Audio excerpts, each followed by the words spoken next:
Di dalam kita menjadi insan produktif di bulan Ramadan, hendaklah kita memastikan beberapa perkara penting. Yang pertama, menjaga kesehatan tubuh badan di dalam kita melaksanakan ibadah. Sehat tubuh badan ini satu nikmat yang luar biasa diberikan oleh Allah, dan itu adalah satu amanah untuk kita jaga. Dalam hadis Nabi Muhammad SAW, beliau bersabda, nikmatan maubunun fihima kathir minan nas, as-sihhatu wal faragh. Ada dua nikmat yang ramai orang itu rugi karena tidak memanfaatkan dua nikmat itu. Yang pertama adalah nikmat sehat, yang kedua adalah nikmat lapang masa. Dua nikmat ini dijelaskan oleh Nabi untuk kita memanfaatkan dengan sebaik-baik mungkin. Nikmat sehat, untuk kita dapat manfaatkan nikmat sehat ini untuk beribadah kepada Allah. Tanpa kesehatan kita berpuasa tak mungkin. Tanpa kesehatan tidak boleh berbuat aktiviti, tak boleh menjadi insan yang produktif. Oleh sebab itu, jagalah kesehatan. Dalam hadis Nabi Muhammad SAW, beliau bersabda, "Sallallahu al-afiyah." Mintalah kamu kepada Allah al-afiyah, sehat, perlindungan tubuh badan. Karena nikmat yang paling besar selepas nikmat keyakinan dan keimanan adalah nikmat sehat dan juga nikmat afiat. Demikian sabda baginda Rasulullah SAW, menjaga kesehatan dengan tidur yang cukup, menjaga kesehatan dengan makan yang bergizi, bervitamin, menjaga kesehatan adalah khususnya di dalam beribadah puasa, dengan kita pun bersahur sebelum memulai berpuasa, supaya ada kekuatan di dalam kita melakukan amal ibadah puasa, meninggalkan makan dan minum dalam satu hari. Baginda bersabda, "Tasahharu fa inna fis sahuri barakah." Bersahurlah kamu, karena di dalam kamu bersahur ada keberkatan. Yang kedua, kata baginda Rasulullah, adalah nikmat lapang masa. Dua nikmat manusia rugi karena tidak memanfaatkan. Yang pertama nikmat sehat, yang kedua adalah nikmat lapang masa. Mungkin orang diberi sehat, kalau tak ada lapang masa tidak boleh beribadah. Lapang masa ada, kalau tak ada sehat tidak juga boleh untuk beribadah. Tapi kalau dua-dua diberikan oleh Allah, sehat ada, lapang masa ada, janganlah sampai terabaikan, khususnya di bulan Ramadan yang dikatakan tadi adalah bulan dilipat gandakan pahala yang diberikan oleh Allah Subhanahu wa taala kepada mereka berada di bulan Ramadan al-Mubarak.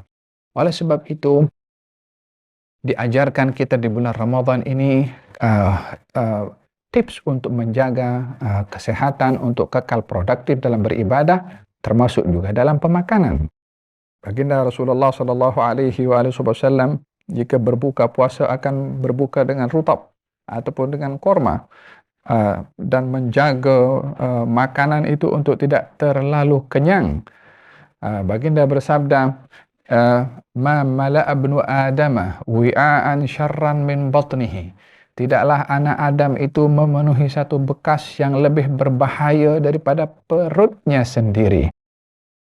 Fil ibn Adam luqaimat yuqimna sulbahu. Cukuplah kepada anak Adam itu untuk memenuhi perutnya hanya beberapa suapan kecil sahaja.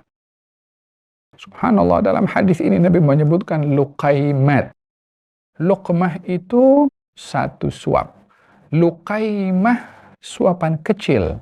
Yang ini diajarkan untuk kita masukkan makanan ke dalam mulut kita itu jangan terlalu banyak, sehingga tak terlalu letih mulut mengunyah dan tak terlalu berat perut untuk menghadam makanan.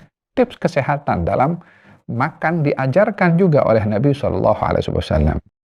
In kan walabud, kalau kamu mesti makan makanan sehingga kenyang, katanya, maka makanlah kamu untuk makan kamu 1/3, untuk minuman kamu 1/3, untuk laluan pernafasan kamu 1/3.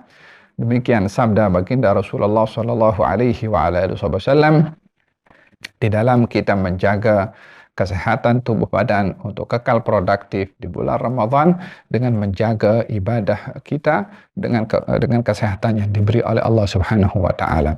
Penonton dirahmati oleh Allah Subhanahu wa taala, Baginda Rasulullah sallallahu alaihi wa ala alihi wasallam di dalam hadisnya beliau ketika menyatakan tentang bagaimana seorang itu perlu memanfaatkan masa umur yang diberikan oleh Allah untuk beribadah dengan meraih pahala.